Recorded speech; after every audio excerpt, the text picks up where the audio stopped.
Hey guys, welcome to day 30. We previewed this a little bit in class on Monday, but today we're going to be interpreting graphs of f prime, one of the most important skills that you can do.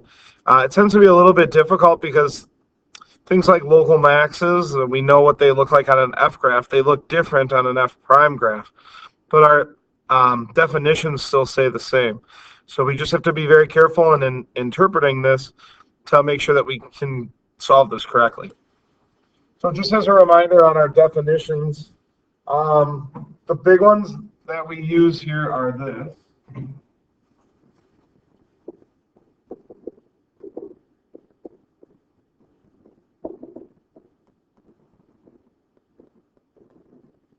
First one is f is increasing when. We know f is increasing when f prime is greater than 0.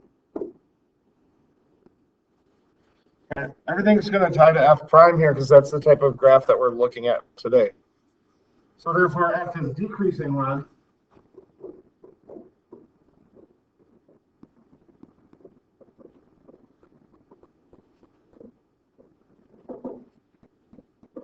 our first derivative f prime is less than 0. Okay. Critical points occur when f prime either equals 0 or f prime is undefined.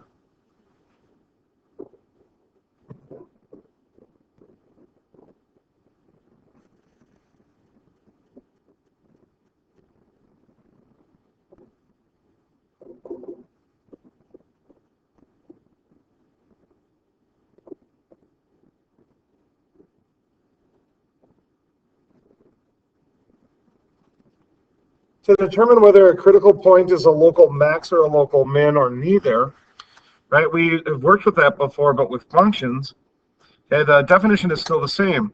We have a local max when f prime switches from positive to negative. We have a local min when f prime switches from negative to positive, and we have neither when f prime doesn't switch signs.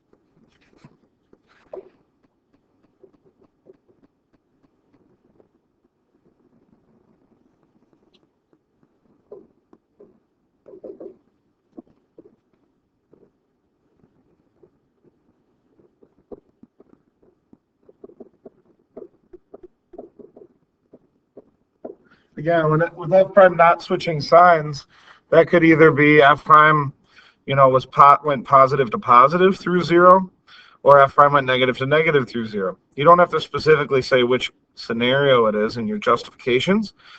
You just say that f prime doesn't switch signs. Okay. So we talked about that a lot in class yesterday, but we can also interpret concavity and inflection points from f prime graphs as well. So here's how that works, right? We know concavity relates to the second derivative, but we're going to be looking at a graph of the first derivative. Well, how would we go from the first derivative to the second derivative? Well, we'd only have to do one derivative. So what we get from that then is that if the derivative of f prime is positive, that means f double prime will be positive, which means f is concave up. Okay, the same is true for concave down, right? If the derivative of f prime is negative, then f double prime will be negative and will be concave down. So we can tell whether the way that we're going to state that is whether or not f prime is increasing or decreasing. So take a look at this and try and make sense of it as you're writing it down.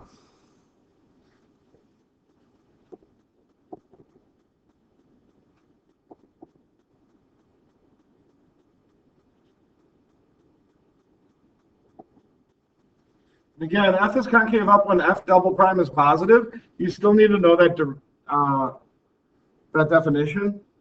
But when we're looking at an f prime graph, I want you to think of that as f prime is increasing. Okay? When f prime is increasing, that means f double prime will be positive, which means we're concave up. F. Okay? This is the one that's tricky for a lot of people. Okay?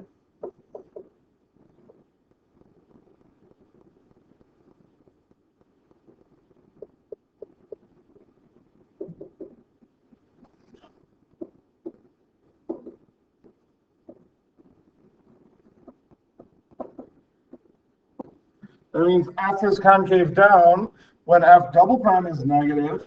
But looking at an f prime graph, that means f prime will be decreasing. Okay, last one, inflection points.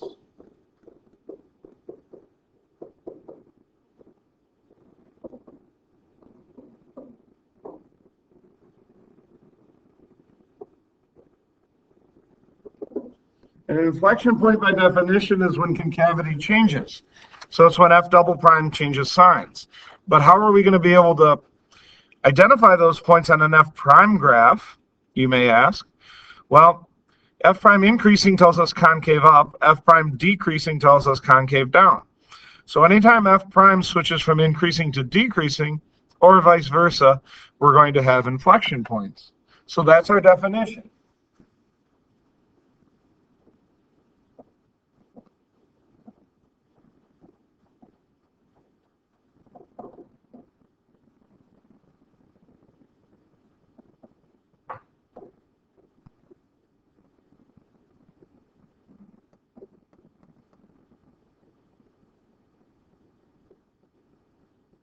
Vice versa means the other way around, decreasing to increasing.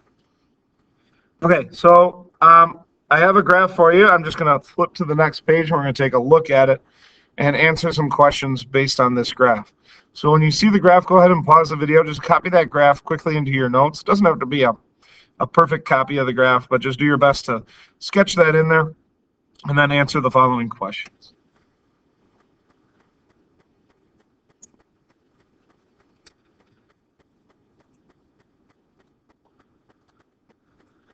Okay, so here's our graph. Again, take a second to pause and write this in there. Let me maybe zoom out a little bit.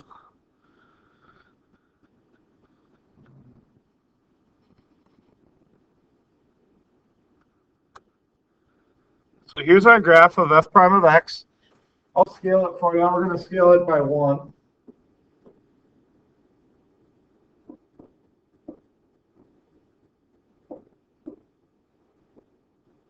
It's important to note the scale on the graph, right? We talked about that. We had some errors on the last test because people didn't interpret the scale. I always like to fill in the rest of the points just to make sure when I'm reporting an interval or something, I'm doing so accurately. I don't want to accidentally say, you know, from 1 to 5 when actually it went from 1 to 4.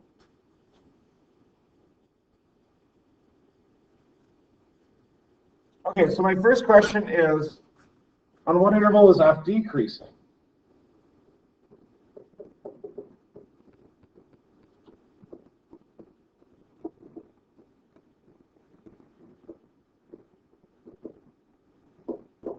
Justify.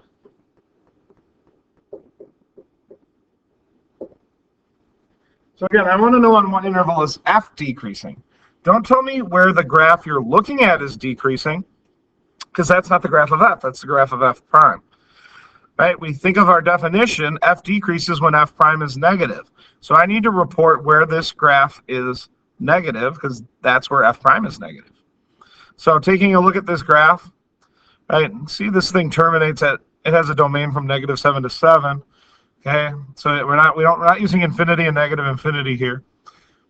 I see two regions where f prime is negative.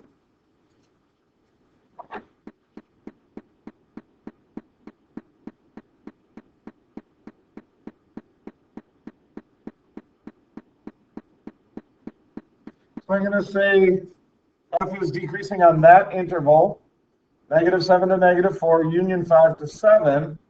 But again, I need to justify that That's because that's where f prime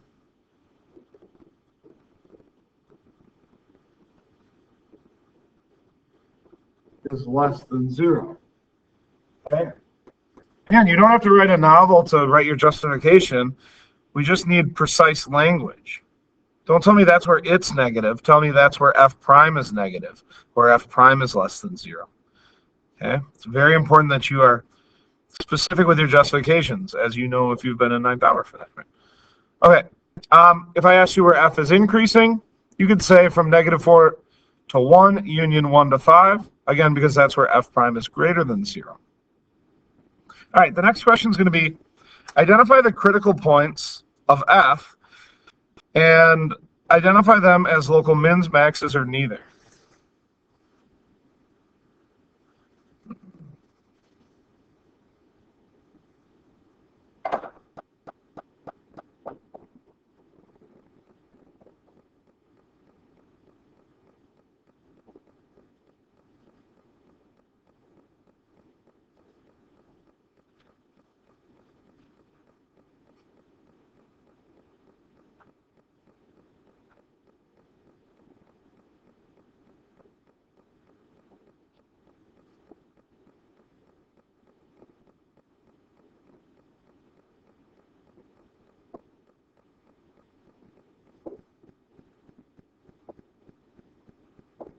Okay, so again, we have to first identify the critical points of f, and then label those critical points as local min, max, or neither. And we have to justify that. So again, our critical points are not going to be places where the slope is 0, right? That's how we'd identify critical points on an f graph. This is an f prime graph, right? By definition, a critical point is when f prime equals 0 or f prime is undefined. I don't see any undefined places on this graph, so I'm just looking for the zeros. Okay?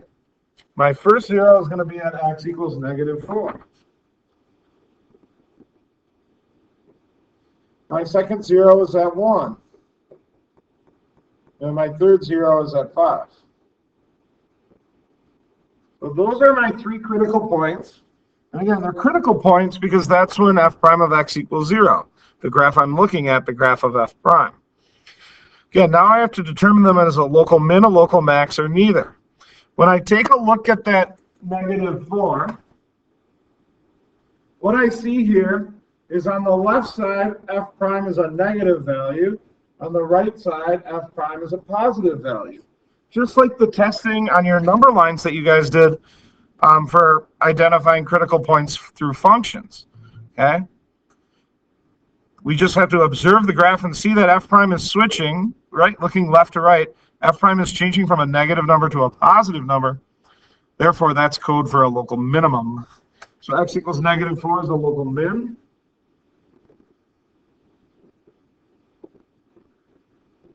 Again, my justification is because f prime switches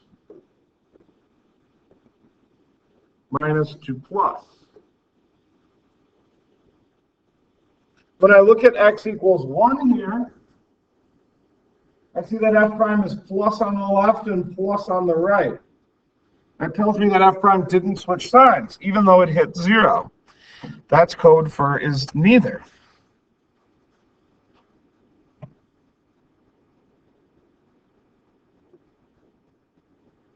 My justification is because f prime didn't switch signs.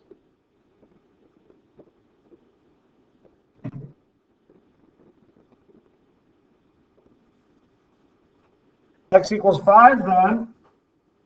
I look on the left side, I see that f prime is positive. On the right side, I see that f prime is negative. Right? F prime switching positive to negative is code for a local max.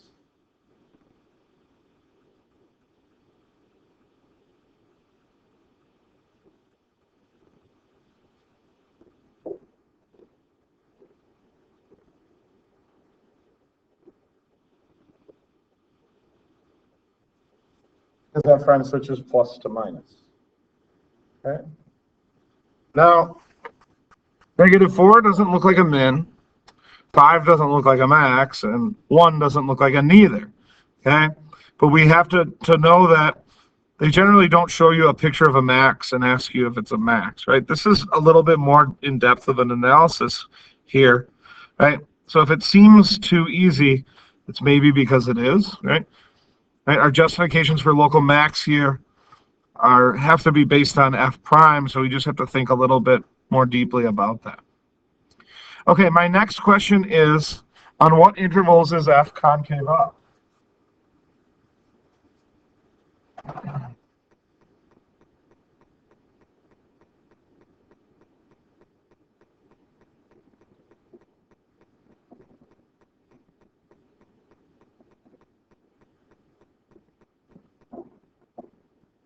Again, you need to justify. So, looking back to the definition that I gave at the beginning, or actually thinking back to what I originally gave you, f is concave up when f double prime is positive. Okay, but I don't have an f double prime graph. I have an f prime graph. What has to be true about a concave up graph with f prime? Well, f prime has to be increasing. So I'm going to answer concavity by whether or not f is increasing or decreasing. So going back here,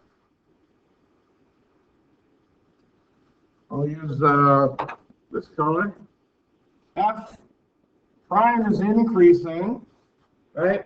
Right off the bat here at -7, f prime is increasing, and f prime keeps increasing until I get to right here. Then f prime starts decreasing. And again, what this is saying is the tangent line here, right? The slope of this tangent line would be f double prime. And what that's saying is f double prime is greater than 0. That's going to be true anytime f prime is increasing. Now there's one more section here where f prime is increasing, and that's from here to here. So the answer to my question here would be from -7 to -1, union 1 to 3.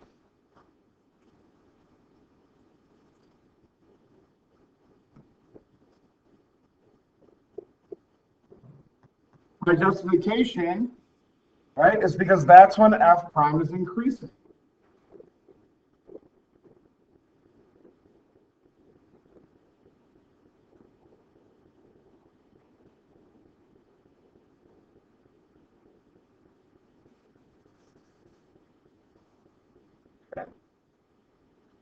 If I wanted where f is concave down, I would look at the other places. F would be concave down from -1 to 1, union 3 to 7, because that's where f prime is decreasing. Okay, the last question is about inflection points. Okay, and we talked about at the beginning, an inflection point is when our concavity changes, when f double prime switches signs. But on an f prime graph, inflection points are going to be when f prime switches from increasing to decreasing or vice versa. Well, I already have a blue highlight here for f increasing. Okay, that point when f prime stops increasing and starts decreasing is at an x value of -1.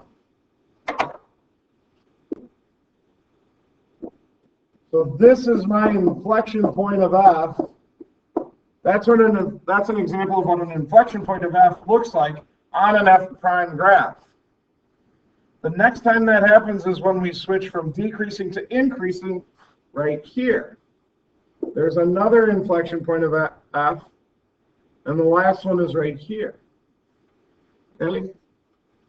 The local mins and local maxes of f prime will always be inflection points of f. Okay? But in our justifications, we just use our definition. Right? So my three solutions here are x equals -1, 1, and 3.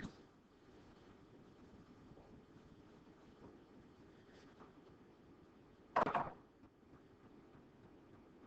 right, so the question, sorry, I didn't write it. What are the x values of the inflection points of f? And again, justify. My inflection points would be at x equals -1, x equals 1, and x equals 3, my justification is, in all of those points, because f prime switches from increasing to decreasing,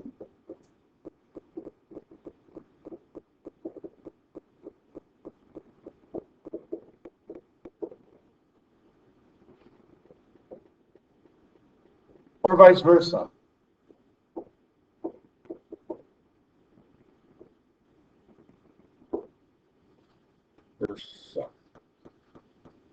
And again, if there was only one inflection point, I would say f prime switches, I would say describe what it was, either increasing to decreasing or decreasing to increasing. But if there are multiple ones, we can just say increasing to decreasing or vice versa. Again, notice all these justifications reference f prime, every single one of them, because that's the graph we have, right? The graders really like when you make reference to the tools you have and you name them specifically. So I don't want to see stuff tomorrow like that's when it switches signs or something like that, right? We can make sure that our justifications are very specific. Okay, that's it for today. I'll see you guys tomorrow. 2 chains, bye.